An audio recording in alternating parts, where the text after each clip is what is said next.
Hello, everyone. This is Merrick from the Cadre Journal. I'm really excited to be here again for an interview with Jasmine Butler.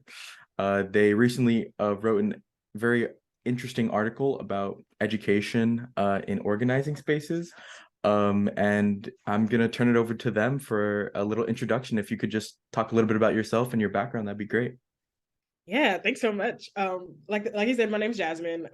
They pronouns. I was born and raised in Memphis, so we're Southerner through and through. And I'm currently located down in Dallas, Texas, which is, I always that because being from the South is really the heart of a lot of my work and a lot of my thinking. But yeah, I'm a political education, fanatic. I currently do climate organizing, so I work with PowerShift Network, where I scale up the youth climate movement. But also, I'm just really deeply invested in and interested in youth political education, really undoing all of the miseducation and propaganda that we receive, particularly those of us, like me who went to public school and have the most watered down version of history. Really just interested in teaching the youth the realities of our world and kind of struggling together through ideas, and imagination. I feel like one of the other things that school breaks out of us in a lot of ways is a sense of imagination, which is 100% necessary to, build something better than what we currently have. So yeah, that's kind of how I got here. Awesome.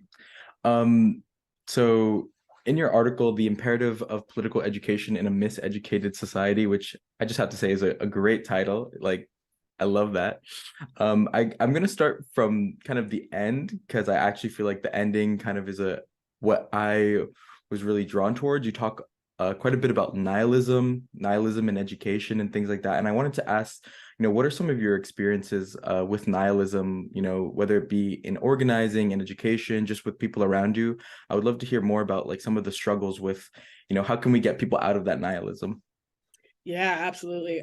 I think for me, like I said, growing up regular Southern working class, around people who feel mostly divorced from any sense of like action or transformation in society, folks who feel like they are just people who things happen to, they've just been implanted into this invisible system called capitalism. We're meant to go to school and then work for the rest of our lives. Those are the kind of people that I grew up around and that I know mostly. And that really just creates a sense of nihilism, a sense of, well, all I can do is work till I die, and that's it. There's no other options. There's nothing to be changed. The sense of power in politics is this far off concept that doesn't really apply to real people, or we don't really have anything to do about it. And it's really frustrating because that's a very intentional idea that's fed to people. Realistically, the way society and history has always moved is that people have transformed their society for better or for worse. But it's a history of human change. Things don't just happen to us. We make things happen. But it's a really intentional kind of ideology to convince folks that, oh, there's nothing we can do. The extent of political participation looks like voting for folks who don't care about you. Then there's no sense of community. Like, we're really taught to be very isolated people. American exceptionalism and American individualism go hand in hand. It's such a pervasive kind of undergirding concept of this society where we're just meant to be siloed and think that it's just me, my relationship to money, me trying to get my bag, and that's it. And all these things together create a very hyper individual, hyper isolated, and unaware people, and it's really scary. Like I said, I'm an organizer. I work with young people who are mostly already in the climate movement, but trying to reach folks outside of it. Like, folks don't care about their own planet burning. How's that come to be? How is it that we've become so self-centered and unaware of our community responsibilities? Folks don't even care about basic things like the planet we all share. So I've definitely seen nihilism in a lot of ways, just a kind of everyday sense of, there's no point in trying because the world is the way it is. But even in organizing spaces, I see it a lot, particularly around education. And it's a weird, perversive nihilism. It's like folks in organizing spaces know that there's so much we need to get done, but because we're always under attack, we're always reactive, we're always, fighting such big monsters, nihilism creeps in, and that, well, we don't need to read theory or read about folks past. We need to be in the and go out there and work and act and do things. And it's like, do you even know what you want to go out there and do without studying and kind of working through ideas together? So nihilism even creeps into our organizing spaces where it's like, there's no point in studying, or there's no point in kind of working through ideas. We just need to get out there and do. And it's like that's a huge contradiction there that we got to work through.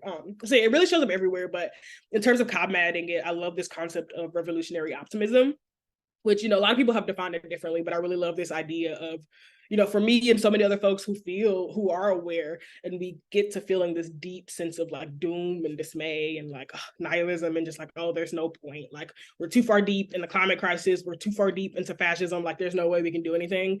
But revolutionary optimism really gets at the idea that when you get involved with your community, like when you take action against even one small issue or area, or if it's just getting involved in your local mutual aid group, or finding a political home, like that does so much for your psyche and your spirit and your ability to believe that there are alternatives out there, and your ability to believe that we can transform the society we're in. When we're isolated, when we're not active, when we don't have these community bonds, it's so much easier for us to be convinced that there's no other options. But when you become active, when you join an org or organizing home, or when you just go out once a month with your local food group or whatever it may be, you have this renewed sense of like, wow, we as people can do things together and make things happen. I think that's so huge towards combating nihilism. So I say this at the beginning and at the end of every single thing. It's like, find an organizing home. Like that's always my purpose in anything I write, is encouraging folks to find other folks to be in the struggle with, because that's how we combat nihilism.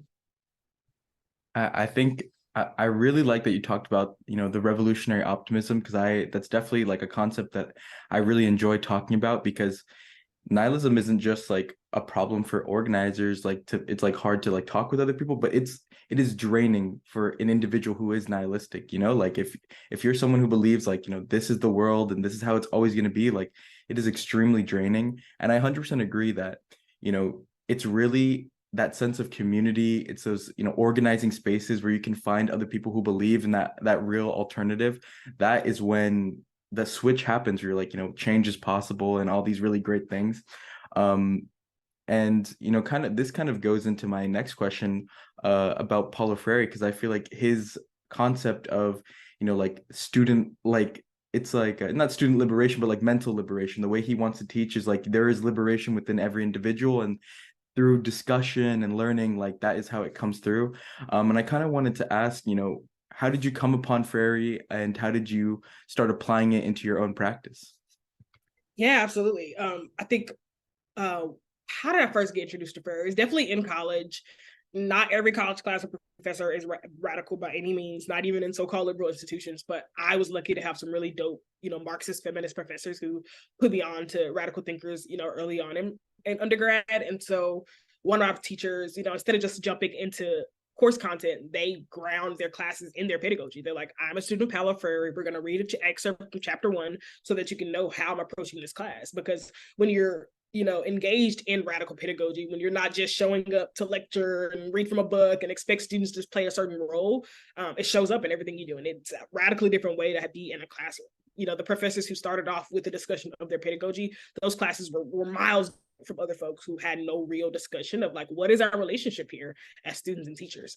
So yeah, I was introduced to Freire, I think by sophomore year of college, reading an excerpt from chapter 1 for that professor's class. And I was really just struck by this idea of, one, like the banking model of education. So Freire's whole thing is like, there's this banking model of education where the teacher holds all the knowledge, the student is simply a recipient of knowledge, and the teacher deposits, pieces of information, slogans, propaganda, historical factoids from a very particular perspective, and they can't be questioned. They are the only one who, have any knowledge. Students cannot create knowledge or have no power. And really in this banking model, the role of the teacher is to create docile, obedient workers, basically.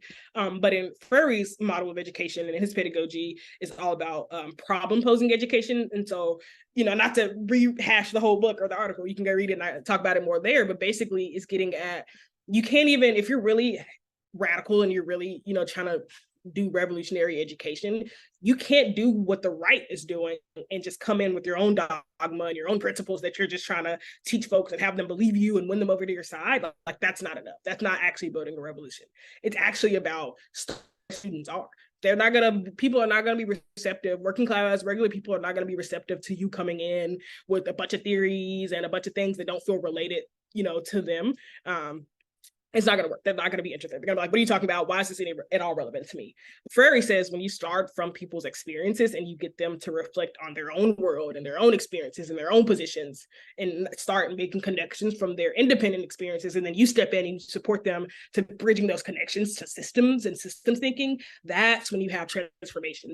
That's when you open people's minds and they realize that, you know, I've been treated as an object in society. You know, I've been treated as just a cog in the capitalist machine, and starting to peel back of the invisibility of capitalism and all the other isms and things that shape society. So yeah, Freire's all about like this teacher has to be willing to learn alongside and collaborate with students. We're learning together. You know, facts are historic, like he's a Marxist, he's a materialist, so not saying that there are no such thing as facts or you know, material reality, but rather it's important to just learn with students and be alongside them and recognize that the teacher always has something that they could be learning, and recognize that we are not an expert in anyone else's experiences. We have to be sharing and learning from each other all the time. And really, you know, the goal is that, you know, once folks are made aware of their position in society and are starting to recognize and see systems thinking, they will be propelled to action. So like we were getting at earlier with revolutionary optimism, like the more you know, the more you're going to be propelled to feel like you should be doing something. You're going to be less likely to be able to sit around and just kind of ignore realities. Again, Freire says in the banking model of education, that becomes the case. But when you're using problem posing education and you're saying, well, oh, you just realized you're a worker and your boss makes all this money and you don't. What does that mean? Where do we go from there? He's like, you pose the realities of the world back to the people as a problem and let them think through what it may look like. And I was like, wow, that's just like mind blowing. You know, like it seems so simple, but for me, you know, I'm a political educator. I've made the mistake before of being like, okay, these are my objectives. These are what the things that I want people to learn and to just accept because I said so. And Freire's like, that's not going to work. You have to go in with the expectation that y'all are going to build together. What is it that they need to learn? What is it that's important for folks where they are? And yeah, you know, sometimes it is important to have specific objectives and things you want to learn. But if you always are going into education from this perspective that like, well, I'm no better than the banking model teachers, I just want you to believe what I'm saying because I'm the authority here, like you're never going to, you know, really raise class consciousness. And that's always the goal. So yeah, Freire really opened my eyes to just what does it look like to really approach radical education in a way that really seeds revolution instead of just repeating the models of education that has created us, you know, docile folks who accept reality as is and don't believe we can transform it. Freire's like, actually, we can get folks to believe that they can transform society, but we have to peel back the layers of invisibility and kind of reveal history for what it is. Yeah, you're I mean, Freire is such a great thinker. I feel like he's someone that, you know, everyone should definitely read, and everyone should also read your article, which we'll definitely link in the description and everything, because I think you do a really good explanation of what you've already said, but even more in depth of the banking model and the problem posing model, which are, you know, really foundational in Freire's texts. You know, of course, in Freire's context, it was mostly about like literacy in Brazil, which was, you know, a very different context. But I think pedagogy is so important for anyone interested in like working with people, organizing, because education is always a part of how we learn. And that's another thing which I really like about your work is that you know, you don't talk about your work as a fact. You talk about your struggles, you talk about the good. You use a lot of like personal pronouns, I words that I really enjoy, because that's really how like theory and thoughts are developed, is through practice. So as you know, you do these things, as you try and put them into practice, that's how they're developed. Which I think is exactly kind of how Freire's ideas are established, and how Marxists think in general, is that when things are put into practice, they develop theory, and when theory is put into practice, it becomes more praxis. So this like back and forth is really like that key element. Yeah, he says like word without action is just activism, not in the way that we think of activism, but it's just like a kind of an empty, like, oh, you're just talking. And then action without thought and reflection is also empty, because what are you acting towards, or how are you knowing what you're doing is effective? So he's absolutely like, yeah, you have to both be thinking and reflecting on what you're doing and actually doing something and trying and experimenting with, you know, baby steps towards liberation. Both of those hand in hand, like you said, are praxis, and they're necessary, because if you just do one, if you're just studying and reading and writing and talking but not really doing and working with people, you're in a vacuum and you're not really moving anywhere. But at the same time, if you just go out there aimlessly, you're not rooted in anything, you're not principled, you're also not going to make any moves. So yeah, I'm really huge on like actively always reflecting. Like, yeah, I'm an educator. This piece came out of me wanting to reflect on some workshops and classes I led last year, and I was having these frustrations. Like what I talk about in this piece, I was being frustrated with. You know, people were joining a Marxism class and then being like, "Oh, why are the teachers Marxists?" Like, oh, that's like you came to learn about this thing, but you're resistant. You know, folks were like, well, why do we have to read Marx? You signed up for a Marxism class, you know, trust us to like lead through and learn together that we have a goal, but we have so much resistance that's seeded into us by the way they were taught before. So yeah, I'm all about like reflecting on what we're doing. How can we be doing it better? How can we be making sure we're not continuing old tactics and strategies that aren't working? How do I make sure that I'm like not coming in, recreating banking models and just like being an authoritarian teacher, but making sure that like any, you know, education space I'm in, I'm a co-creator and a collaborator with the folks that I'm working with. So yeah, this definitely was born out of like this past year of struggling in education spaces with folks. Yeah, it's interesting that you mentioned activism. So I actually speak Portuguese, and I learned this recently that in Brazil they call activists militantes, which means like militants. So like even like regular activists they call militants. And it kind of comes from this history of like, you know, you're not just like speaking, you're doing, you're like putting it into work. So like anytime you meet someone who's like a communist activist, they call them, you know, militants, or anyone who's like in the climate movement or any other LGBTQ movement, they're all militants. And I really like this kind of like framework of like, you know, being organized, put together, because I think in the US, like activism to me kind of gives a sour taste in my mouth sometimes, where it's just people speaking and not doing, and it really has to be both. So I mean, I think it was great that you mentioned that. And I wanted to ask more about your own experiences. What were some, I would love to learn more about your experience with trying to put these classes together, trying to teach people like the goods and the bad. I think a lot of people want to be better educators, or they want to partake in better experiences, and they want to like help facilitate those things better. So if you could just touch on some of those big ideas, that'd be great. Yeah, absolutely. You know, like I said, I'm young. I'm a budding political educator myself. You know, I'm definitely still learning and always seeking out opportunities. And I love co-creating educational models. Like I said, it's if you're a sole teacher for a class or you're the sole curriculum development person for any kind of learning opportunity, chances are it's not going to be the best that it can be. Like co-creation is everything. But yeah, you know, this last year in 2022, I taught a couple of workshops. I led a workshop on propaganda and news media, you know, really getting into media literacy, because it's really easy for even the left to regurgitate, you know, imperialist and just like right-wing propaganda, not recognizing it because we're, you know, really not great with our media. And because the US media machine is so censored, we don't even get so much news from around the world. We get such, you know, one angle version of the news from around the world. So I did a workshop last year that was really walking folks through, you know, how can we make sure that we're always critically consuming our media and that we're not accepting things at face value, even if they're from our, you know, so-called, you know, liberal publications in the US. It's important to still be critical. And a coworker of mine is a friend of mine. They did a session in the workshop about how to access the dark web and how to really find like news sources that aren't really available to us in the US. And like the dark web sounds scary, but like when you start to learn about the magnitude of like US censorship, it becomes necessary to kind of get around it and figure out, you know, how can I get news from on the ground in places where the US has a vested interest in us not building solidarity. The US does not want us to get real news from Cuba, from Bolivia, from Korea. There's so many places. So it's really, you know, that was a really great experience. I also co-facilitated this 4-part workshop with People's Hub. This one was Marxism for organizers. And so we really, you know, had 4 sessions where we were really diving into like dialectics. Honestly, you can teach a whole class in dialectics. It's like a huge thing, but really getting folks to start understanding like what is dialectics? So what is this idea of contradictions and this idea that, you know, all of society contradictions that are always pushing up against each other. And what does that mean for our organizing? You know, how is Marxism a methodology? There's this really great piece by Walter Rodney about Marxism as a methodology. He's like, it's not just some theory that's irrelevant to us by some white man in the 1800s. Like, it's a way of thinking materially about history, you know? So yeah, those are just some of the things that some like educational things I was a part of last year.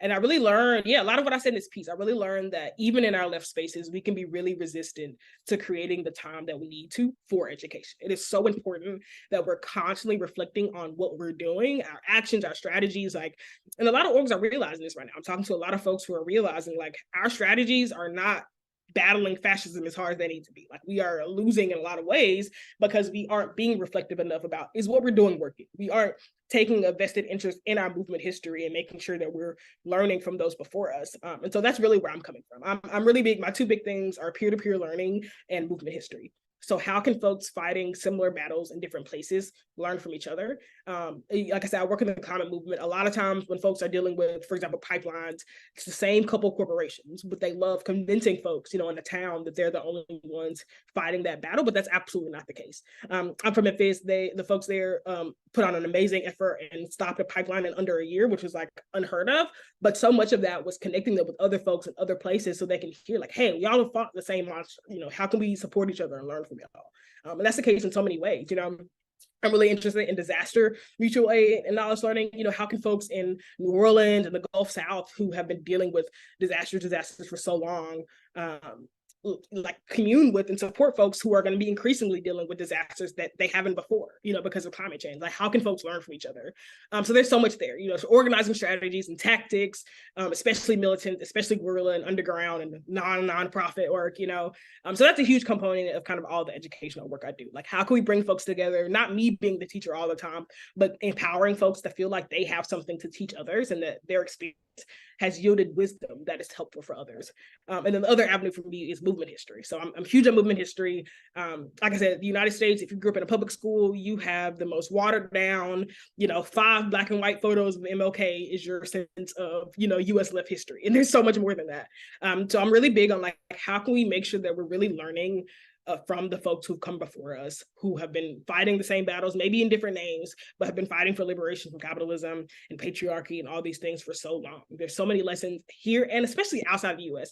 Honestly, right now, the most we have to learn is from South American countries like Bolivia, Cuba. All these places have so much to teach us because they are militant, like you just said, especially when it comes to the climate crisis, when it comes to land defense, when it comes to ousting fascist governments. Like, we have so much to learn from folks that are happening right now and from the past. And I think, in the US, if you haven't made a vested, effort to recover some of that history and to do your learning and to make sure that the history of the movement that you're a part of, if you don't do that, you're going to be repeating the wheel. You're going to be trying strategies and tactics that don't work. You're going to be compromising in places that the movement has already learned you cannot compromise on because you will lose. So a lot of where I come from in terms of movement education, but nothing comes from me. I'm always responsive to the movement. I'm trying to figure out what are the gaps in political education that are helpful. What are areas, under these two umbrellas that I think I can support folks through. So it's not just like what I want, again, not just what I want folks to learn, but what do folks seem to need in order to move our work forward. So yeah, I hope that answered the question. Yeah, definitely did. I mean, it's I even think that's exactly what like the Cadre Journal is also trying to do, like that same kind of dynamic. I think it's so important is not only learning about what people in like other parts of the world are doing. Like we have this series of like interviewing communists from other countries. We interviewed some people from Ghana, we've interviewed people from Latin America, from Cuba. And that's like a really big part of what we want to do, is just kind of like opens people's minds. Like, these movements, even though they're historical, yes, and I think we learn them as historical acts, but they're still going on today, and there's a lot we can learn about what's going on right now.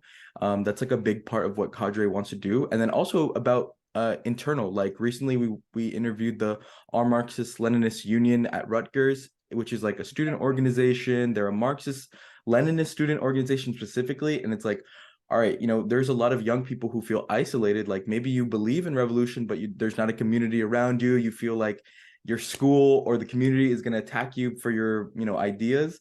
And learning from each other, I think is exactly that key point. And learning from the past, just like you said, is super important. So I had no idea the history of that movement. And through having a conversation with them, I learned about it. Of course, like, I think, every interview I've done has always been learning about people's history and learning about the movements that they're part of, which they create their own history with, is so important. I wanted to talk as well a little bit about, you have a lot of discussions about anti-intellectualism, which is definitely, I think, like a big issue. But I wanted to talk more so about that balance between like intellectualism and work, and where do you think like the good medium is for different groups, or like, where do groups stand on those two things? Yeah, absolutely. I think they go hand in hand and they can't be separated. I think there's this intellectualism that is like this academic that gets wrapped up with academic elitism and this concept of like intellectualism as divorced, highly theoretical, like irrelevant bodies of knowledge. But in reality, intellectualism is much larger. It's deeper than that. It's a very simple like anti-reading, anti-critical thinking, anti like all the book bans, all these kind of, you know, the curriculum changes, like all of that is tied up in anti-intellectualism because it's about pushing back on critical thinking. It's about pushing back and minimizing how much access we have to factual information and to just development in general. And so it runs deep. Again, it's in everything right now, and everything from the book bans to the way that curriculums are being changed to the attacks on teachers and the efforts to privatize education. Like, again, the function of U.S. education and in general, education under capitalist systems is to create workers who don't think for themselves, workers who are not critical of the systems that they're in, and workers who don't, you know, they aren't aware of history, they aren't aware of material conditions, they don't make the connections and system thinking, and therefore they're stuck in the positions that they're in. Like, that's mainly the goal of anti-intellectualism. And so it might seem like so disconnected, like, you know, why does it matter that people on Twitter are arguing that you don't need to read books, you know? And there's a real conversation around accessibility. Absolutely, like 100%. Our educational efforts have to be accessible. Like, books, in the sense, are not the only source of education, but wrapped up in that so often is that this idea that like, oh, we don't need to learn, we don't need to study. Everything we need to know is just in our heads. Like, that's not real. That's not material. That's not rooted in reality and how we move things forward and how we learn.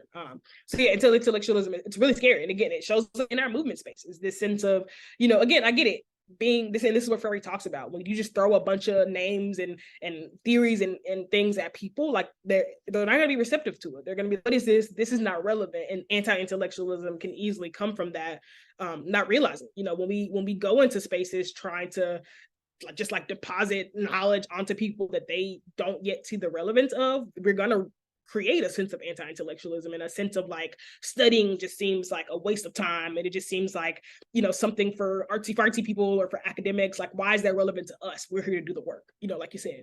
But again, in order to do the work, you have to be grounded, you have to be principled, you have to be reflective and critical, and recognizing like you're not just an individual doing the work, you're part of ecosystem, you're part of a history, and you have to be willing to do that study together. So again, on accessibility, there's so many ways to do that. You know, as an educator, I try not to just assign, you know, books and lengthy articles. Like, there are videos, there are podcasts. Like, we have so much access to so many ways to get information, but it's important that we use that. When we fall to these, you know, right wing, again, these are right wing ideology that the left easily repeats without realizing it. When we fall prey to this, like, oh, reading, telling people to read is ableist, like Twitter crap, it's like, that's a right wing talking point. They literally want you to believe that there's nothing for you to find in books or in history. Like, there's nothing there for you. It's all, you know, all these like strange, like conspiracies that come out of the right, the like anti-critical race theory, like crap, like all of that's lived by really a handful of companies. Like, I work with this one, or Uncoke My Campus. You would be surprised how many like huge Republican talking points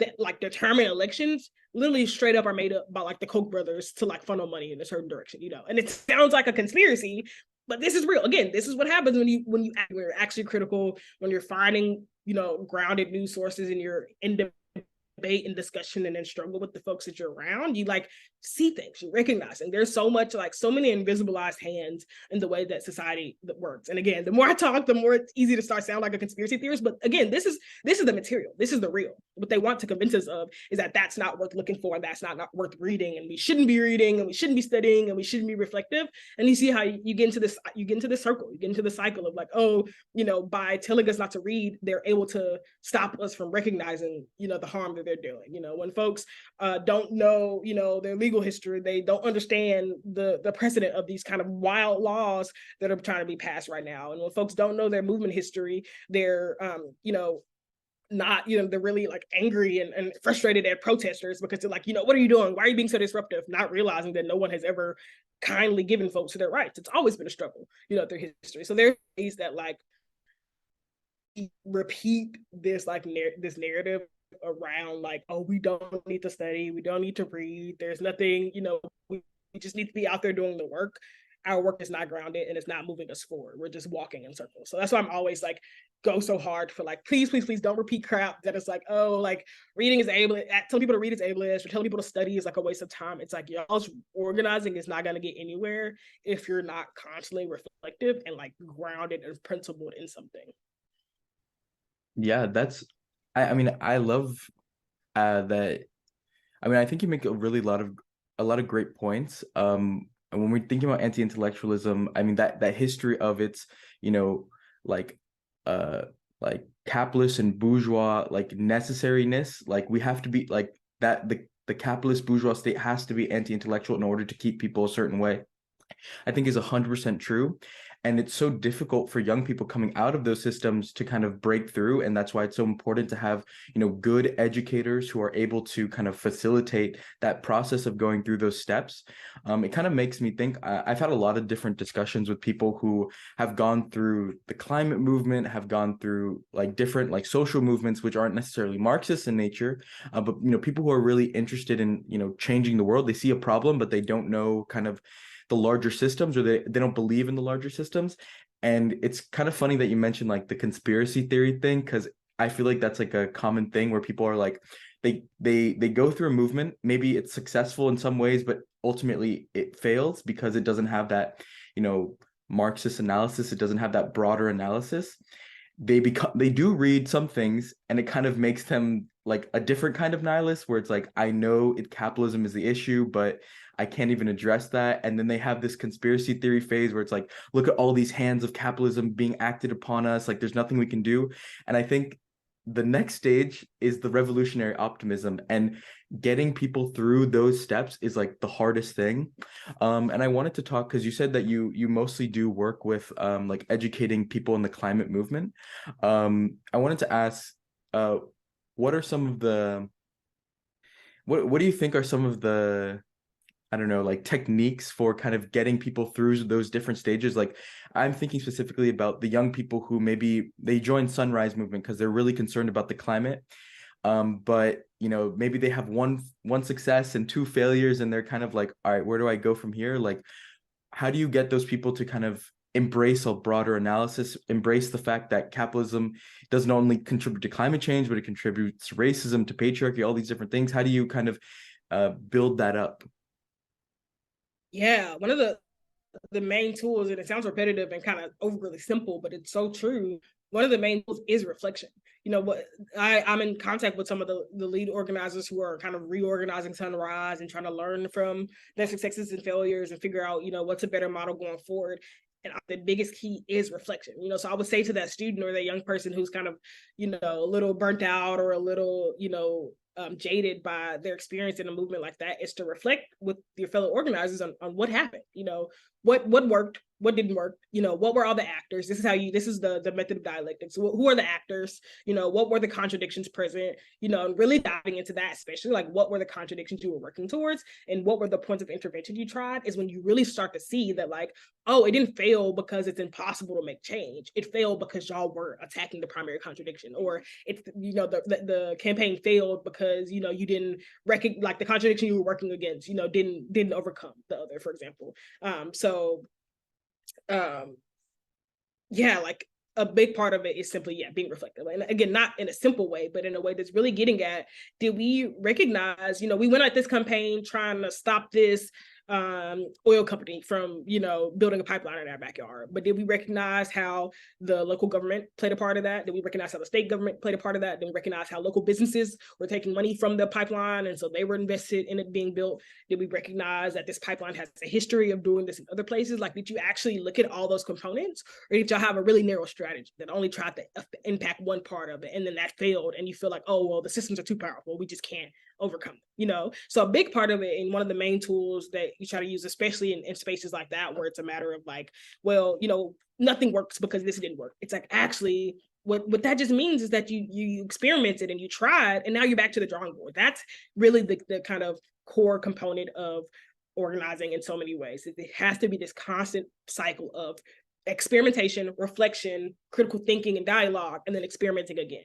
In dialectical terms, it's like identifying the actors and the contradictions, determining where you want to intervene, experimenting with that, solution, and then trying again, starting from the beginning. So, because it's really like, there's never going to be one method that works everywhere. There's never going to be one method that, attacks every single point of capitalism and patriarchy and all the other isms. Like, it's a constant cycle of realizing, what is the core of the issue here and how can we attack that and get it. And even so, you're still not always going to get it with your first strategy or your first campaign, but it's so much easier to fight off the nihilism and the sense of doom, or like, oh, we're never going to win or it's never going to work, when you are actively engaged in that reflection with the folks that you're organizing with, because then y'all can see like, oh, this is where we slipped up. Like, it wasn't that just some divine hand didn't want us to win. It's that this force over here was too powerful, or these folks had hidden money that were funding, the cause that we didn't realize, or this was a key actor and we didn't account for this when we were doing electoral campaigning. We didn't account for this population and they overwhelmingly voted against us, and that was the problem.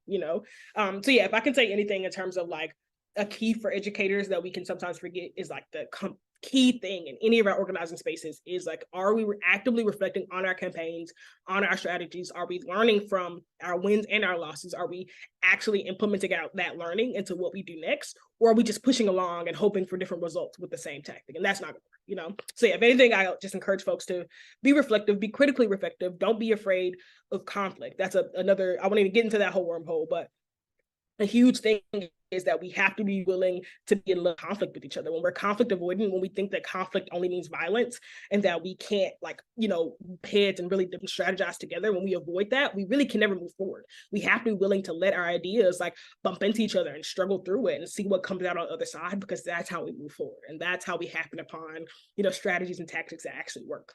So. Yeah, I mean, you just described dialectics. It's like, when the two ideas, the theory, the thesis, the antithesis, they come together, they create the new synthesis. And I think that's exactly right. And I love your point about, yes, reflection, but reflection in community, learning in community, because you might reflect with yourself, and that's good. You need to take your time for yourself. But when you open it up to the people around you who are struggling with the same thing, the people you're trying to organize with, people who have a different experience, maybe from a different area, like a different city, or maybe someone older than you, whatever it may be, like those kind of reflections are really, like, I think, so important. And I know in my own like in cadre, whenever we do a reading group or anything like that, we're trying to go to our next steps, we always do a self-crit session. We kind of get everyone in on all right, what could we improve on? What did we feel like we didn't do right? And also, like, I think part of that reflection is, and in self-crit is the good things. So what were the good things and how can we push those good things forward? Keep the good, throw away the old, like the bad and the old and all that stuff, and keep pushing it forward. I think, like, you explained it like extremely well. And I hope that everyone really like learns and takes in those different things on, how can we move forward? What does good reflection look like? How can we reflect with our comrades? I think that's a really great point. As we're kind of wrapping up, I would love to ask, do you have any suggestions for people for readings? Like, what are some of the things you're reading right now? Things that people should look out for, and also feel free to take this time to plug anything you're doing, anything people should read from yourself as well. Yeah, that's a huge question. There's always a million reading recommendations. I think off the top of my head, when it comes to community, absolutely All About Love by Bell Hooks. It's a essential text or core text, not a perfect text. It's a great one to kind of struggle through in group, because in places it can be really heteronormative and really gender essentialist. But when it comes to learning what love is, why love is the foundation of our organizing, Ferry talks about also, like, revolution and liberation has to come from a love of people. That might sound like, oh, whoop-de-doo, ha-ha, hippie, but like every revolutionary has said that it has to come through, and Bell Hooks really teaches us, what does it mean to really be in loving community with people around you? How can we reduce so much of the harm in our communities and our organizing spaces through having a love ethic at the core of our organizing? So definitely starting with Bell Hooks. Also, anything Walter Rodney. I think Walter Rodney's How Europe Underdeveloped Africa, Marxism and Third World. What is it? I have it on the shelf over here somewhere. His like book on Marxism and Third World Revolutions is really huge, especially on that question of like, oh, how is Marxism relevant to us, like Black, Brown, Third World folks? Like, why is theory relevant to us? Like, he really dives into it and was really instrumental in like why Marx is relevant to me in 2023 as a Black Southerner. So that's a really huge one. Definitely Frary. Anything other than like Pedagogy of the Oppressed, core text for any movement educators, absolutely. And as a abolitionist, I got to recommend anything Mariame Kaba. That's what I've been loving lately. Mariame Kaba's We Do This Till We Free Us, Derek Purnell's becoming abolitionists. Those are kind of some of the things that have been on my list, but I could go on forever. So if anything, I'll share my like book list with you to go along with this, because I have plenty of recommendations for folks. And anything of your own work do you think people should check out? Um, Or maybe I will where they can plug find our you? convergence. That's the biggest thing. Yeah, okay, for sure. So you can find me at my website, which is jasmine-butler.com. That also links to my Substack. So more of my writing there, more coming soon, as well as I post any workshops or classes I'm teaching there. And then while I'm here, I got to plug our Convergent. So coming up this 8th through 8th, 2023 in Wabancha, or colonially known as New Orleans, Louisiana. Power Shift Network is going to be having where we're trying to bring together thousands of young people for 3 days of like skill building, connections, like really grounding in the Gulf South as a forefront of the climate crisis, both organizing and its impacts. Really trying to scale up the climate movement, get us radically like grounded and principled together, but not just the climate movement. We're really trying to dig into the fact that climate is absolutely intersectional. It digs in abolition, it deals in land, it deals in indigenous queer sovereignty and Black sovereignty, all different things.